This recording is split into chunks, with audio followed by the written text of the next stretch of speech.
Ce tuto va traiter de la confection donc de cette pièce-là. Moi, je l'ai nommé le support d'Amobox. Donc cette partie-là, l'Amobox en elle-même. Donc voilà. Ainsi que du bloc hop-up qui est à l'intérieur, donc on voit pas le bloc hop-up. Donc pour le côté droit du M134, donc côté opposé au moteur, j'ai utilisé du PVC de 80, donc des basculations normales, un morceau de 10 cm de long, que j'ai chauffé au décapeur et que j'ai appliqué contre le corps de la réplique pour donner cette forme arrondie. Bon, ça c'est grossier. En fait, ensuite j'ai bien rayé et je vais appliquer du mastic. Je vais faire la prise d'empreinte sur le corps pour que ce soit parfaitement aligné. Ensuite, ce que j'ai fait, j'ai pris un morceau de tube de 50 qui fait 30 cm de long. Bon, j'ai posé l'ensemble comme ça sur un scotch et j'ai rendu étanche. Et j'ai coulé de la résine sur un des côtés, donc par ici. Donc j'ai coulé que sur 1 cm, c'est pas la peine de trop remplir. Ensuite, je vais utiliser de la mousse, là c'est l'isolant pour les tuyauteries, que je vais mettre à l'intérieur. Donc je vais couper un petit morceau de ça de longueur, pour boucher le trou et pour re-résiner par-dessus, pour affleurant ici, pour éviter de consommer trop de résine pour rien et puis d'alléger l'ensemble. D'autre chose, j'ai pris encore un morceau de 80, de PVC 80 de 2 cm de largeur, et un morceau de 50 de 2 cm aussi. Le tout mis sur un scotch et de la résine armée coulée pour faire un anneau. Bon là il est brut, hein. Je vais bien sûr le nettoyer et le faire propre, et il rentrera à l'intérieur de ce tube là. Donc voilà la partie opposée au moteur, donc un feeder. Qui est terminé quasiment. Là j'ai donc bourré avec de la résine, ça fait un bloc assez costaud. Tout ce qui est blanc c'est du mastic, donc là j'ai fait de la prise d'empreinte sur le corps. J'ai percé deux trous, donc à l'arrière bien sûr il faut faire attention parce que là ici il va y avoir la rondelle qui supporte les canons, donc juste un peu en retrait. J'ai percé, donc ça j'ai mis des vis de 4. Donc que j'ai reporté sur le corps, donc de façon à le visser sur l'intérieur, donc de mettre les deux petites vis pour faire tenir l'ensemble. Donc l'arrière, la rondelle que là il me faut simplement la fignoler, je l'ai rentrée en force, j'ai laissé 10 cm, et en fait l'arrière du tube, ça va être en fonction de la longueur de votre corps. Donc là j'ai téflonné juste l'écrou et un petit peu le morceau du canon. En fait, c'est simplement parce que je vais donc positionner mon ensemble dans le corps, enfin dans le support, et pour empêcher donc le hop-up et le canon de bouger. Donc j'ai repéré le haut de ma réplique, donc il sera là le dessus. Donc je vais aligner l'ensemble, et avec du mastic, je vais prendre l'empreinte de cet écrou sur le support de canon pour empêcher en fait donc la rotation du canon. Donc voilà, j'ai mis mon mastic jusqu'à ras de l'écrou. Hein. Là, en fait, on va tirer pour démouler. Donc voilà ce que en fait, donc ça fera une empreinte. Hein. Donc voilà, là j'ai fait juste une petite finition. Bon, je finirai avec du mastic pour faire encore plus propre. Hein. Ben, en fait, pour finir, donc j'ai rajouté un petit morceau de ressort au niveau du canon. Donc je peux mettre mon canon à l'intérieur. Et voilà, donc là, mon canon. Donc en fait, va être poussé par la box à l'intérieur de son logement et guidé. Donc là, j'ai retourné la réplique, donc c'est le dessous. J'ai repéré où sort mon hop-up. Et malheureusement, donc en le mettant dans la réplique, et je me retrouve juste à la jonction des deux épaisseurs du corps, donc sur la pente. Donc pour compenser ce problème-là, je vais donc là j'ai nettoyé, donc là j'avais peint. Avec la Dremel, j'ai dégarni toute la peinture et j'ai bien rayé tout mon support. Et avec du mastic, je vais rattraper, donc je vais faire un plat. Donc là j'ai fait mon rattrapage de pente, donc j'ai mis bien plat. Donc pour la jonction avec la Drumbox, j'ai utilisé un morceau de cuivre de 10 mm extérieur, donc 8 intérieur, avec un petit morceau de tourillon que j'ai tourné pour l'ajuster au diamètre interne.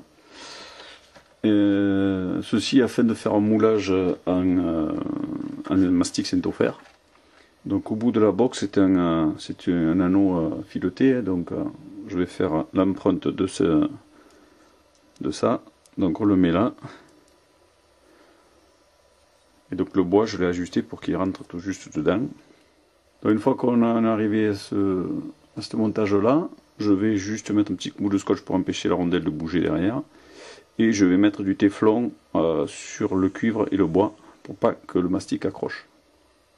Donc voilà le montage prêt pour la prise d'empreinte avec du Saint-Ofer. Donc voilà avec le mastic.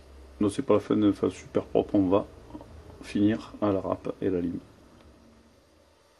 Donc voilà, une fois que sec et démoulé, et puis j'ai commencé à un peu bien arrondir les angles. Donc voilà ce que ça donne. Alors pensez à bien graisser les pièces avant de les... Surtout le pas de vis interne là, ici là. Donc pour le montage du hop-up, bon, j'ai utilisé donc mon hop-up de G36 qui a été fourni par Génération Airsoft, mon partenaire. Donc pour la jonction avec l'alimentation en billes, bon, donc là j'ai mon moulage que j'ai fait avec le Saint-Ofer. Donc j'ai fait un petit épaulement, je vais expliquer pourquoi. Et après j'ai utilisé du tube en cuivre et un manchon en cuivre qui s'adapte juste sur le hop-up. Alors j'ai légèrement usiné au niveau de l'entrée des billes, là au niveau du puits, de façon à ce que ça s'adapte sur un manchon en 12-10. Donc voilà. Donc ça c'est la position finie. Donc là je vais monter mon canon dans ma réplique avec la box pour voir où tombe le hop-up. J'ai fait une petite plaquette en PVC que j'avais positionnée et que j'ai centré sur la position de mon bloc hop-up. Et donc le petit épaulement c'est juste pour empêcher que le hop-up bouge et sorte. Donc là après je vais le coller. Donc j'ai percé 4 trous. Alors, pourquoi les trous oblongs? Pour que la plaquette soit légèrement mobile, pour attraper éventuellement un problème d'alignement du hop-up. Donc percé, et j'ai mis des vis. Donc voilà ce que ça donne. Donc j'ai vissé les vis juste assez pour que tout coulisse sans pour autant. Pour l'alimentation en billes, j'ai utilisé une ammo box de MK43. Donc j'ai juste, bon là ça normalement le flexible d'alimentation sort normalement par le haut. Moi j'ai repercé pour qu'il sorte à peu près à la hauteur du câble d'alimentation du moteur du drum. Là j'ai pris un petit morceau de tube PVC, donc là j'ai pris un morceau de tube de 40 que j'ai chauffé au décapeur et que j'ai adapté sur un tube de 50. Donc à peu près, après je l'ai recoupé à peu près la moitié on va dire. C'est juste pour avoir, il faut un dégagement, donc il ne faut pas plus de la moitié. Ensuite j'ai pris une chute de ce même morceau, donc je l'ai pris bien sûr, là, il faut que ça fasse exactement la largeur du Drumbox. Donc j'ai pris un petit morceau, là il doit faire 2 cm, et un autre petit morceau de 1,5 cm que j'ai collé ensemble. En fait ça va être collé et vissé sur la réplique elle-même, et l'autre servira de cale en fait pour passer un dans l'autre. Alors j'ai légèrement tombé l'épaisseur sur le côté pour que ça rentre bien et ça sorte bien, ainsi que là aussi j'ai un petit poil avec la Dremel. Donc ensuite j'ai reporté mon morceau de PVC, mon arc de cercle sur la drum, sur la Mobox, donc on peut voir là. Alors je l'ai fait à peu près, on va dire 1,5 cm au-dessus juste de la sortie de l'alimentation des billes.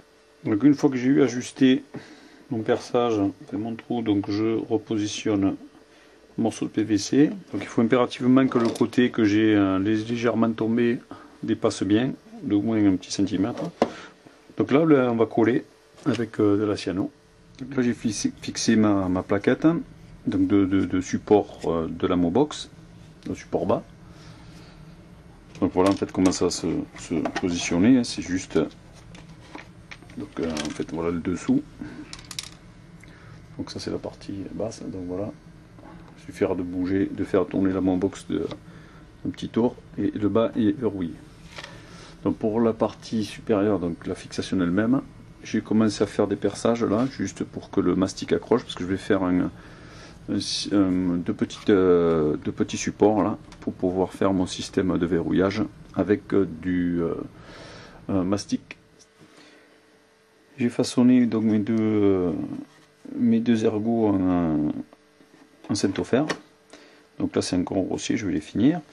Ensuite j'ai percé donc les deux côtés à 4, un forêt de 4, et les extérieurs, donc ces deux côtés ici et ici, je les ai percés à 6, en fait qui correspond au diamètre extérieur d'un écrou. Mais j'ai pas fait d'ébouchant, j'ai percé aux 2/3, j'ai laissé juste un petit peu. Donc voilà le perçage, comme on peut voir. Donc pour le montage, j'ai une tige filetée de 4 sur 40 mm de long à peu près. Donc un côté, j'ai mis un écrou que j'ai laissé dépasser à peu près 5 mm. Un ressort qui va nickel dedans. Donc on met à l'intérieur. Donc on peut voir déjà.